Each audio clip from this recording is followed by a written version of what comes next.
ഏജനറ്റ് പരമ്പര യുദ്ധം ഫലം കണ്ടു തുടങ്ങി. അയ്യൻകുന്ന് പഞ്ചായത്തിലെ വന്യമൃഗശല്യത്തിന് പരിഹാരം കാണാൻ പഞ്ചായത്ത് ഭരണസമിതി തീരുമാനം. ഏജനറ്റ് പുതുതായി ആരംഭിച്ച പരമ്പര യുദ്ധം എന്ന പേരിൽ മനുഷ്യനും വന്യമൃഗങ്ങളും തമ്മിലുള്ള സംഘർഷത്തെക്കുറിച്ച് ഒരു പരമ്പര തന്നെ അവർ പ്രസിദ്ധീകരിച്ചിരിക്കുകയാണ്. അതിൻ്റെ ഭാഗമായി അയ്യൻകുന്ന് ഗ്രാമപഞ്ചായത്തിലെ അട്ടയോലി,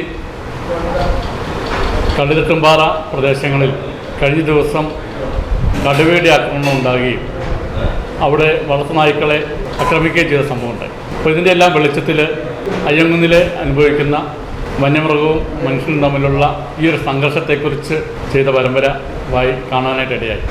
ഇതുമായി ബന്ധപ്പെട്ട് ഞങ്ങൾ ആ പ്രദേശങ്ങൾ സന്ദർശിച്ചപ്പോൾ, ഭരണസമിതി അംഗങ്ങൾ ഞങ്ങൾ ആ പ്രദേശങ്ങൾ സന്ദർശിച്ചപ്പോൾ അവിടെയുള്ള ആൾക്കാരുടെ ഒരു പ്രധാനമായ ആവശ്യമായിരുന്നു അവിടെ ഏക്കർ കണക്കിന് സ്ഥലം എടുത്തു കൂട്ടിയിട്ടുള്ള കുറേയേറെ സ്ഥലങ്ങൾ കിടക്കും. അത് കാട് പിടിച്ച് കിടക്കുക. അപ്പോൾ അവിടെ കശുവണ്ടി ആയിട്ടുണ്ടെങ്കിൽ പോലും അത് തെളിച്ച് അവർ കശുവണ്ടി ഒന്നും പിറക്കുന്നില്ല.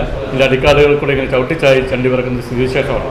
അപ്പോൾ അവർ പറഞ്ഞ കാര്യങ്ങൾ ഞങ്ങൾ ശ്രദ്ധിക്കുകയും അപ്പോൾ അതോടനുബന്ധിച്ച് തന്നെ യുദ്ധം എന്നുള്ള പരമ്പരയുടെ വെളിച്ചത്തിൽ പഞ്ചായത്ത് ഭരണസമിതി കൂടുകയും അതോടനുബന്ധിച്ച് തന്നെ പഞ്ചായത്തിലെ മുഴുവൻ സ്ഥലങ്ങളിലെയുമുള്ള അടിക്കാടുകൾ വെട്ടി ക്ലിയർ ആക്കാനായിട്ടുള്ള നിർദ്ദേശം പഞ്ചായത്ത് ഭരണസമിതി കൊടുക്കുകയും അതനുസരിച്ച് സെക്രട്ടറി അത് പത്രധാര എല്ലാവരെയും അറിയിക്കുകയും ചെയ്തു. അപ്പോൾ ഇതുവഴി ഈ പഞ്ചായത്തിൽ ഇങ്ങനെ കാട് പിടിച്ച് കിടക്കുന്ന മേഖലകൾ അത് വെട്ടി അത് ക്ലിയർ ആക്കേണ്ടത് നമ്മുടെ പഞ്ചായത്തിൻ്റെ ആവശ്യമാണ്. എന്ന് പറഞ്ഞാൽ ഇവിടെയുള്ള ജനത്തിൻ്റെ ജീവനും സ്വത്തിനും സംരക്ഷണം ലഭിക്കണമെങ്കിൽ വന്യമൃഗങ്ങൾ കാട്ടിൽ നിന്ന് ഇറങ്ങുമ്പോൾ ഇങ്ങനെയുള്ള ചെറിയ അടിക്കാടുകളിലാണ് ഈ മൃഗങ്ങളെല്ലാം ഇപ്പോൾ സ്ഥിരതാമസമായിട്ടുള്ളത്. അപ്പോൾ അതിനെ നാട്ടുകാരുടെ സഹകരണത്തോടുകൂടി അതുപോലെ ഭൂവുടമകളുടെ സഹകരണത്തോടുകൂടി വെട്ടിത്തെളിക്കുക എന്നുള്ളതാണ് അർത്ഥമാക്കുക. ഇതോടനുബന്ധിച്ചുള്ള പ്രവർത്തനങ്ങൾ പഞ്ചായത്തിൻ്റെ വിവിധ ഭാഗങ്ങളിൽ തുടങ്ങിയിട്ടുണ്ട്. നമുക്കറിയാം, ഹാങ്ങി ഫെൻസിങ് നമ്മുടെ പഞ്ചായത്ത് ചെയ്തപ്പോൾ ആൾക്കാർ ഒത്തൊരുമയോടുകൂടി ഫെൻസിങ് കടന്നു പോകുന്ന ഭാഗങ്ങളിൽ 5 മീറ്റർ വീതിയിൽ സ്വയം തെളിക്കുന്നുണ്ട്. അപ്പം ഇങ്ങനെയുള്ള കാര്യങ്ങൾ ചെയ്തു വരുമ്പോൾ അത് ബാക്കിയുള്ള സ്ഥലങ്ങളിലേക്ക് പ്രചോദനമാകാറുണ്ട്. കാരണം നമ്മൾ ചില ഭൂവുടമകളുമായി ബന്ധപ്പെട്ടപ്പോൾ അവർ പറയുന്നൊരു കാര്യം, ഇത് ഈ സ്ഥലത്തു നിന്ന് ഒരു വരുമാനം പോലും അവർക്ക് കിട്ടാനായിട്ടില്ല. ഇന്ന് വെട്ടിത്തെളിക്കണമെങ്കിൽ തന്നെ ലക്ഷങ്ങൾ മുടക്ക് വരുന്നൊരു സുവിശേഷമാണ്. അത് അവരെ കുറ്റം പറഞ്ഞിട്ട് കാര്യമില്ല. അവിടെ വന്യമൃഗങ്ങൾ ഇറങ്ങി അവരുടെ കൃഷി നശിപ്പിച്ചത് കൊണ്ടാണ് അവർ കൃഷിയൊന്നും ചെയ്യാതെ ഇങ്ങനെ കിടക്കുന്നത്. അപ്പം അത് നമ്മൾ കാണേണ്ടതായിട്ടുണ്ട്. എങ്കിലും അതിലെല്ലാം ഉപരിയാണ് മനുഷ്യരുടെ ജീവനും സ്വത്തിനും സംരക്ഷണം ലഭിക്കുക എന്നുള്ളത്. അതിന് ഭരണസമിതി എല്ലാ നടപടികളുമായിട്ട് മുന്നോട്ട് പോകുന്നുണ്ട്. നമ്മുടെ പഞ്ചായത്തിലെ എല്ലാവിധ ഫോറസ്റ്റിനോട് ചേർന്ന് കിടക്കുന്നതും അല്ലാത്തതുമായ എല്ലാ അടിക്കാടുകളും വെട്ടി ക്ലിയറാക്കി ജനത്തിന് ഈ ഒരു സുരക്ഷിതത്വം ഉറപ്പാക്കേണ്ടത് വളരെ അത്യാവശ്യമാണ്. അത് ഈ ഒരു പരിപാടികൾ ആരംഭിച്ചത് ഈ ഒരു പരമ്പരയുടെ ഏജൻസി തുടങ്ങിയിട്ടുള്ള ഈ ഒരു പരമ്പരയുടെ ഒരു തുടർച്ചയെന്ന് വേണമെങ്കിൽ തന്നെ പറയാം. അയ്യൻകുന്ന് പഞ്ചായത്തിൻ്റെ ഹാങ്ങിങ് ഫെൻസിങ് ചെയ്യുന്നതുമായി ബന്ധപ്പെട്ട് ഫെൻസിങ് കടന്നു പോകുന്ന ഭാഗങ്ങളിൽ 5 മീറ്റർ വീതിയിൽ നമ്മൾ ഫെൻസിങ് കടന്നു പോകാനായിട്ടുള്ള ഗ്രൗണ്ട് ക്ലിയറൻസ് നടത്തി കൊടുക്കേണ്ടതായിട്ടുള്ളത്. ഇതനുബന്ധിച്ച് പഞ്ചായത്ത് ഭരണസമിതി ഫോറസ്റ്റ് ഡിപ്പാർട്ട്മെൻറ്റുമായി സഹകരിച്ച് നമ്മുടെ പഞ്ചായത്തിലെ എല്ലാ വിഭാഗം ആൾക്കാരെയും ചേർത്തിണക്കിക്കൊണ്ട് അതിൻ്റെ പ്രവർത്തികൾ നടന്നു വരികയാണ്. പാലത്തുംകടവ് മുതൽ എടപ്പുഴ വരെയുള്ള ഭാഗങ്ങളിലാണ് ഈ പ്രവൃത്തി നടക്കുക. അപ്പോൾ അവിടെയുള്ള മേലധ്യക്ഷന്മാരുമായിട്ട് അതുപോലെ വികാരിയച്ഛന്മാരൊക്കെ ആയിട്ട് ബന്ധപ്പെട്ട് അതിൻ്റെ പ്രവർത്തികൾ നടക്കുന്നുണ്ട്. പ്രത്യേകിച്ച് നമ്മുടെ പാലത്തുംകടവിലെയും വാണിയപ്പാറത്തട്ടിലെയൊക്കെ വികാരിയച്ഛന്മാർ ഇക്കാര്യത്തിൽ വളരെ മുൻപന്തിയിൽ ജനങ്ങളുടെ കൂടെ തന്നെ തെളിക്കാനും ബാക്കിയുള്ള കാര്യങ്ങൾക്ക് വേണ്ടിയുണ്ട്.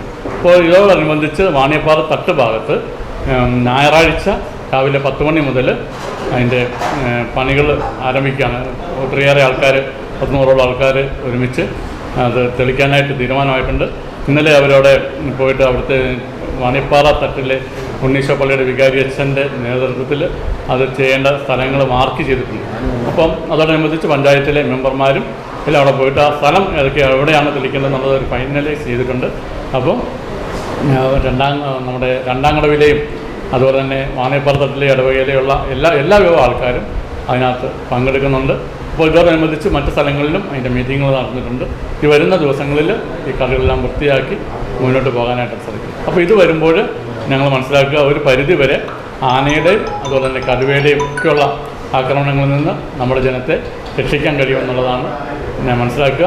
അതിന് നേതൃത്വം വഹിക്കുന്ന അതിനുവേണ്ടി മുന്നിട്ടിറങ്ങിയിരിക്കുന്ന എല്ലാ വൈദികരെയും അതുപോലെ തന്നെ മറ്റ് സാമൂഹിക പ്രവർത്തകരെയും എല്ലാ വിഭാഗം ജനങ്ങളെയും ഇതിനെ അതാത് വാർഡുകളിൽ കോർഡിനേറ്റ് ചെയ്യുന്ന നമ്മുടെ പഞ്ചായത്തിൻ്റെ എല്ലാ മെമ്പർമാരെയും പ്രത്യേകമായിട്ട് അഭിനന്ദിക്കുന്നു.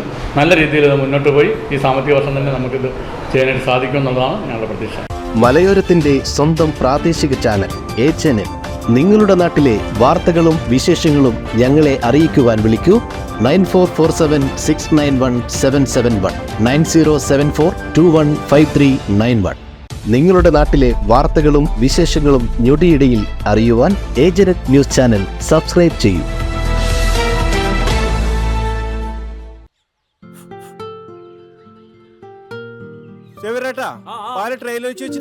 ഉണ്ണിയായി ആ ഒട്ടുപാലം മുഴുവൻ എടുത്തു വെച്ചില്ലേ? അതെന്ത് ചോദ്യാന്ന്? ആരെങ്കിലും ഒട്ടുപാലം എടുക്കാണ്ട് പോവാ? നിങ്ങളങ്ങനെ ഒട്ടുപാലം കെട്ടിപ്പിടിച്ച് അങ്ങോട്ട് ഇരുന്നോ.